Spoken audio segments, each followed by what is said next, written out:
Uh, Kyle, you want to talk about a real downer? Sure. Oh, are we talking about the Creative Commons thing you mentioned? Yeah, so it goes like this. There's a scam. Mm-hmm. The scam is called Copyleft trolls. Now, I hate that name. I hate it too, and I hate what it means. Um, we've heard of copyright trolls, and that's where the people find people that have infringed, like perhaps accidentally, or used like a tiny portion of a copywritten work, and let's see, the amount of penalty that the U.S. copyright law says you can sue someone for if they've infringed on your copyright is up to $150,000. That is a large amount of money. Needs to be willful infringement, meaning you meant to infringe this copyright. Um, a a copyright troll will basically seek out people that are using a thing that they think they can use but they can't, and send them big scary threat of like fuck you, pay me money, scare the living piss out of people. Those people get in touch with their legal team, and then they settle on a still large but significantly smaller, less scary amount, probably around $10,000. And this has been a successful scam for a long fucking time. Um, Here's what copyleft is. Um, in the original Creative Commons license, the way Creative Commons license works is you have this sort of like form that says, how do you want to let people use it? This way, and this way. Generates the legalese, go. Right? And the legalese had been like vetted by lawyers, and people were very excited about it. It's like, okay, so I want to create this thing that people can use. And a lot of open source software works with this. Things like Wikipedia and Flickr, which lets you share photographs, lets you put up a Creative Commons license. But there was a little piece in the early versions of it which said, if you don't follow the rules of attribution, or if you don't follow the rules in general, primarily through attribution. Attribution means I used this, but I got it from that guy. So you publish your thing, you borrow this photo, and you credit the photo, says this photo was taken by this person, and so on. Outside in your work, essentially. Yeah, cite your work, and you're fine. Part of the language of the original Creative Commons license is that if you don't properly attribute it, it nullifies the agreement and you are infringing on the copyright. Now, people that put Creative Commons objects out there in good faith never, to my knowledge, pursued someone on this. Oh, you didn't credit me exactly the way the Creative Commons license expect me to, but you credited me. Or, oh man, that guy didn't credit me. I should really email them about it. I'll get around to it, right? And just could you put my name on the thing? So what a copyleft troll will do is produce large amounts of work. Just say, for example, photographs.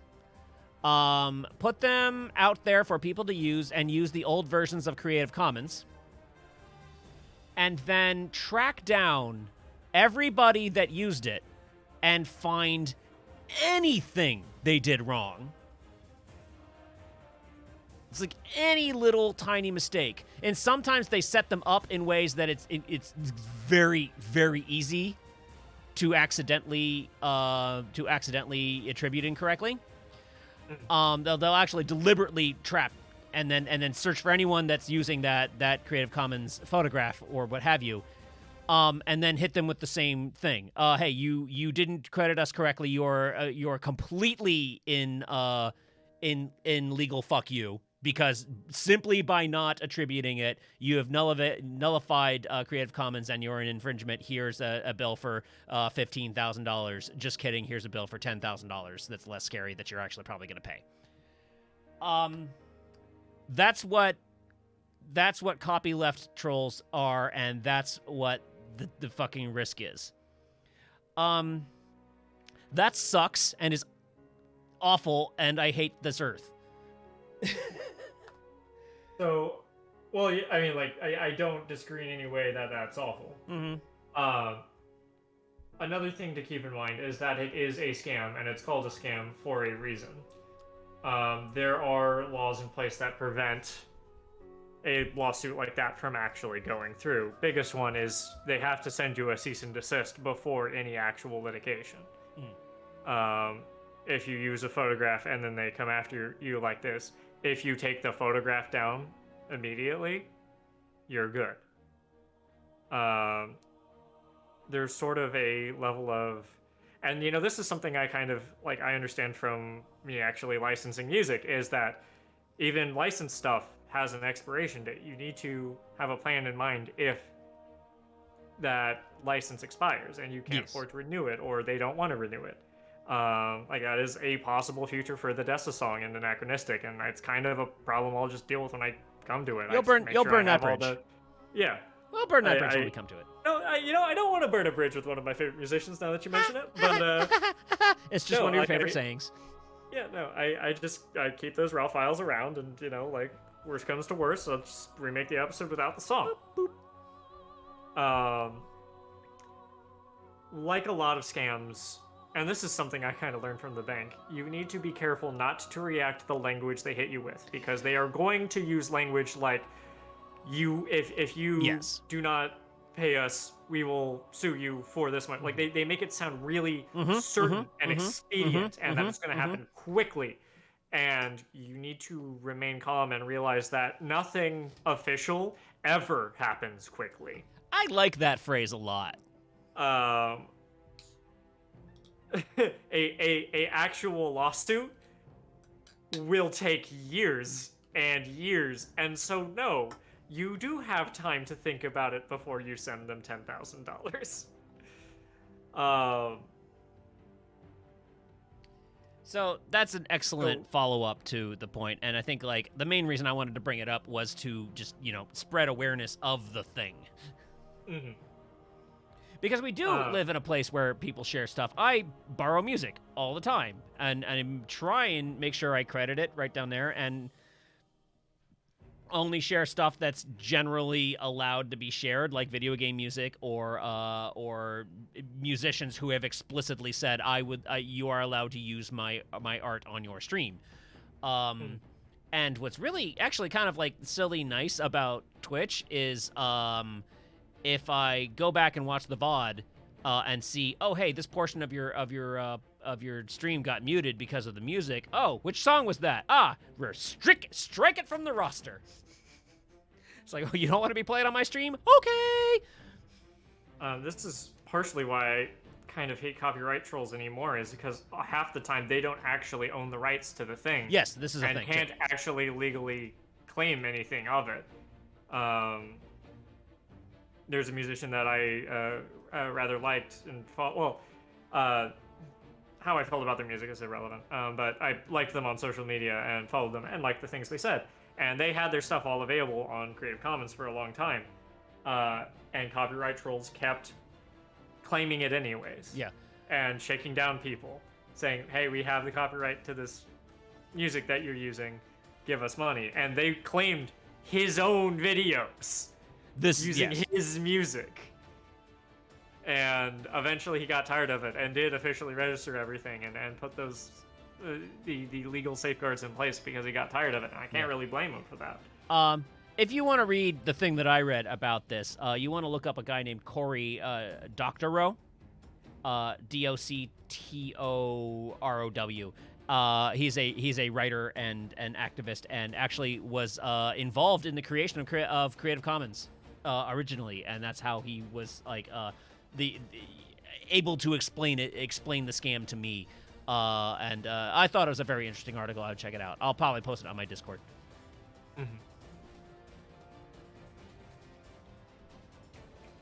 I'm just reminded particularly of a scam that, I mean, it happens a lot. It happened to a lot of not just like people I met at the bank, but like these scam artists actually called the bank, saying, "Hello, is this Mr. Is this Mr. Bank, Mr. Chase Bank?" Like this is a call I Motherfucker. actually got once. Harry Potter and the audacity of this bitch. Yeah. I know, and it's all stuff like, oh, you've got just show unsecured credit card debt. If you don't pay it right the fuck now, you're gonna get sued. Transfer money immediately. We're gonna call the police on you. Like all these Really? things like that. Yeah. Kyle. And yeah. Could you tell the story of the guy that wanted to launder money? I love this. It's my favorite campfire story. Oh, let me finish where I'm going here first. There was one particular point. This is when I was still a teller, where my supervisor, who I eventually took over for, got one of these calls and did like. I think she had been going through some stressful stuff IRL and like wasn't really thinking straight because she took it seriously and like went to my boss's office crying, and my boss was like, "No, this is a scam." She's like, "No, but they said that." No, it's just like the scams. And she's like, "What, really?" It's like, "Oh, they said they'd call you back, right?" Yeah. Let me answer the phone. Is this the boss that could calmly talk a fire out? Yeah. He picked up the phone and said that he was the police and he was asking for their location. And then they started panicking on the phone. Yes. There's a YouTuber. I kind of want to look up his name really quick, but he is he's a counter hacker, and he just makes videos of like, I found their geographic location. I found their IP address. I hacked into their laptop, and now I've just got a camera on inside their office. And so when they call back, I'm going to describe their office to them and let them know that the police are on the way because the Indian law enforcement doesn't like these people any more than we do. Yeah. It's kind of fun to watch the video of people freaking the fuck out. What's that? I've seen at least one similar. I'm gonna be honest, YouTuber like, or whatever. They're not super entertaining once you get because he's very dry. He is super cold and emotionless about doing this, and it's really the entertainment value of this counter hacker fellow is really just the fact that he's doing it, because he doesn't give a fuck. You cannot rile him. He's like a golem. He just like, so anyway, so here's this, and they try and do all their scare tactics to him. He's like, no, that's a scare tactic that's used on this person that you hacked. Is this the name of this person that you scammed? I've informed them of the scam, so they will not be sending you any money. Yep. It's like, so yeah, you told this information to this person here, and it's like, and and your last name is blah blah blah blah. No. Yes, it is actually, and I see you're wearing a pink shirt with a black tie. Closed laptop. The one that I saw was the person gave them their own bank account information, and that was pretty strong. The problem with thinking that you're in control is that your guard isn't up. When you think you've got the upper hand, your guard is down, and it is that's that opportunity to get counter scanned that you just not. I'm following my script. There's nothing that can go wrong. I've used this script like 20 times successfully, and we've made like $400,000. This is just the script again. Oh, the person's pushing back. Okay, I've got a script for that. Oh, they said this. I've got a script for that. And you just catch them, ding, just a little, break the route. Just catch them a little bit off guard, and they fall to pieces. And I love watching it. It's great. It's great. Pretty good. Oh, fuck those guys. Squirrel Horde says, I get scam calls at work all the time. They don't particularly like me at the end of the calls. These stories are cracking me up. Yeah. Yep. Normally I just, like, because I have gotten similar calls too, but normally I just hang up. The Mr. Chase Bank one I just hung up on because, like, while I would have loved to say something snarky, I was too tired. I don't have time for this shit. Yeah, Yeah. I don't have time for this shit either, and it's often like well my favorite bit is like when I get the robocall, I was like I have there's an app called Mr. Number, which is a scam reporting network, and it connects to I think like basically every phone carrier company has like an app that does the same thing and it connects to the same database. But it's basically like the identifier of like spam sources. And I've actually, because I'm active with it, I've actually come to love getting a spam call or text because I get to be the first to report it. And so it's like, okay, yeah, it hit me. I will just calmly like spam caller, and you know what? I don't even like complain. I don't even like embellish or all I do is write they said and just do the spam script and submit it. And it's like it goes into the database, and if enough reports come in, it's like that's a spam, and then no one who's on that network will get that call ever again. It takes a couple, but I love contributing to it because it's like, yep, if I just do this little tiny bit of work, they can't use that number anymore, and they'll cycle numbers. They always will because they want to make hundreds of thousands of dollars at it. But the more complicated we can make it, the better. Yeah. I used that app for a while. Unfortunately, it like never once actually worked for me. Never. What did it never like block anything? And never blocked a single one. In fact, I feel like I got more spam calls while I was on it. That's unfortunate. Yeah, mine works great. I'll just like go back to my phone. It's like, yeah, blocked 3, cool. And then yeah, when it even if it didn't block them, being able to report it to that database is very satisfying, I find. Mm-hmm. Schoolhort says, I don't usually snark, I bumble. Oh yeah, that sounds serious. Let me put you on hold while I get this info. 15 minutes on hold. Hey, sorry, my boss needed something. Nice. Still here. Going to get the info now. 15 minutes on hold. I'm back. Strong. Sorry. That's super duper strong. I love it. I love it. I love it. I love it. Yeah, that's pretty good.